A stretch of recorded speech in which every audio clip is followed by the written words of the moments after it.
दबंगई से परेशान उनके 3 भाइयों ने न्याय की गुहार लगाई है। दोनों पक्ष की ओर से थाने में मामला दर्ज करा गया, जिसकी जांच में पुलिस भी जुटी है। एक और जहां बरारी के पूर्व विधायक नीरज यादव अपने भाइयों पर मारपीट का आरोप लगा रहे हैं, तो वहीं सामने आए तीनों भाई पूर्व विधायक की दबंगई का खुलासा कर रहे हैं। क्या है पूरा मामला? तब दोनों पक्षों ने थाने में दर्ज कराया मामला।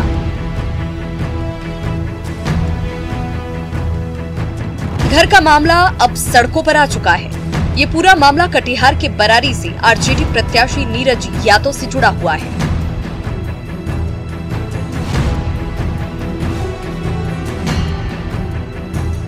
चुनाव हारने के बाद नीरज यादव को अब पार्टी से हटाए जाने की मांग उनके ही 3 भाई कर रहे हैं।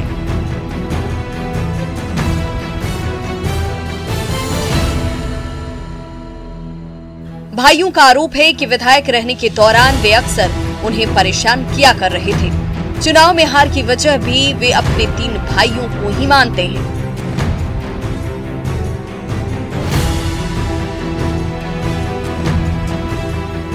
आज भी उन्हें बेवजह परेशान किया जा रहा है। पिछले दिनों घर में आयोजित एक पार्टी के दौरान पूर्व मंत्री महेंद्र यादव के साथ न सिर्फ मारपीट की गई, बल्कि झूठे केस में भी फंसाया गया। ये हम यही चाहते हैं, ये जो बार बार घटना हो रही है, इसके द्वारा परिवार, समाज और पार्टी कलंकित हो रहा है। हम तेजस्वी यादव से मांग करते हैं और उनको व्हाट्सएप नंबर पर हमने व्हाट्सएप किया है पूरी घटना का, जो हम लोगों ने जिला प्रशासन और स्थानीय पुलिस प्रशासन को कॉपी दिया है। उस कॉपी को हम लोगों ने व्हाट्सएप के द्वारा तेजस्वी यादव जी लोगों को भेजे हैं और हम उनसे मांग करते हैं, आगे भी फैक्स भेजेंगे और हम पार्टी नेतृत्व से मांग करेंगे कि ऐसे लोग जो समाज और परिवार और पार्टी को कलंकित करते हैं, इनको अविलंब पार्टी से निष्कासित किया जाए। पूर्व विधायक के भाई चंदन यादव का कहना है कि उनके भाई नीरज यादव का कहर दिन ब दिन बढ़ता जा रहा है। यदि उन्हें इंसाफ नहीं मिला तो वे सपरिवार मुख्यमंत्री आवास के सामने आत्महत्या करने को विवश हो जाएंगे। पूर्व विधायक नीरज यादव 7 सितंबर को मेरे घर में घुस के मेरी पत्नी को मारा, हमको मारा, बेटा सब आदमी मिल के मारपीट किया। हम लोग थाना गए, संज्ञान नहीं लिया गया।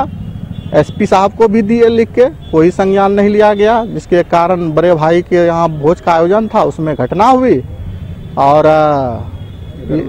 अगर संज्ञान लिया जाता तो इस तरह की घटना नहीं होती। और सीसीटीवी के सामने घटना हुई है, उसका जांच किया जाए और निष्पक्ष जांच हो, उस पर कार्रवाई हो। हालांकि इस पूरे मामले पर पूर्व विधायक नीरज यादव ने अपने भाइयों के द्वारा लगाए गए आरोपों को बेबुनियाद बताया और अपनी पत्नी और बेटी के साथ दुर्व्यवहार करने और मारपीट का आरोप अपने ही 3 भाइयों पर लगा दिया। ललन यादव, चंदन यादव, गुड्डू यादव, इन सबों ने मेरे बेटी पर हमला किया, मेरे पत्नी पर हमला किया और उससे बलात्कार करने का प्रयास किया और मेरी इज्जत को तार तार कर दिया। और जब थाना अध्यक्ष और फोर्स लेकर तब तक पहुंचे, आज अभी तक अभियुक्तों पर कोई कार्रवाई नहीं कर रहे हैं ये बल्कि उसको संरक्षण देने का काम कर रहे हैं। हम आप लोगों के माध्यम से न्याय की मांग करते हैं और जब इस तरह से जो अभी तुरंत चुनाव हारा है उस पर इस तरह से ये लोग अटैक कर रहे हैं, तो आप सोच सकते हैं कि इस पुलिस से क्या हम लोग न्याय की उम्मीद करें। आम आदमी के साथ ये लोग कैसा बर्ताव कर सकते हैं, ये सहज रूप से समझा जा सकता है। पूर्व विधायक का आरोप है कि चुनाव हारने के बाद अक्सर उनके भाइयों द्वारा ताना मारा जाता है, जबकि उनके भाइयों का ये आरोप है कि पूर्व विधायक बेवजह उन्हें परेशान किया करते हैं।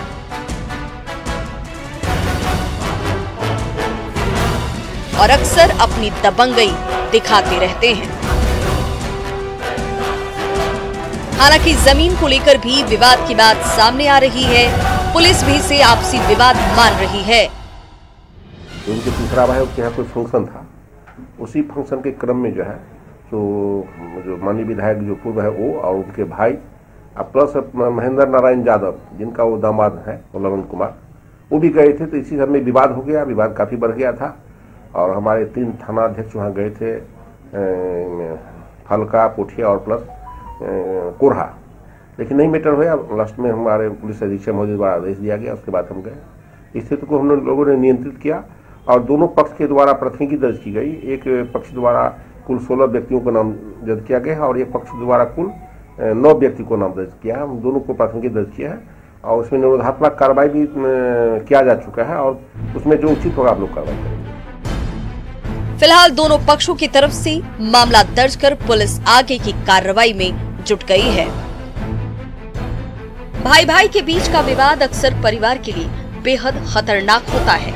इससे न तो सिर्फ पूरा परिवार टूटता है बल्कि कमजोर भी हो जाता है।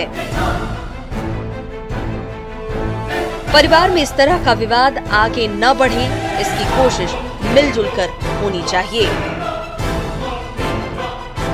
न्यूज़ 18 के लिए कटिहार से सुब्रत गुहा की रिपोर्ट। अपराधी चाहे लाख शातिर हो, तफ्तीश की दिशा अगर सही है तो बच नहीं सकता कोई गुनहगार सलाखों के पीछे जाने से। तो पुलिस चाहे सोई हो, मुजरिम चाहे कोई हो, आप बने रहिए हमारे साथ, क्योंकि हर जुर्म के खिलाफ हमारी तफ्तीश लगातार जारी है।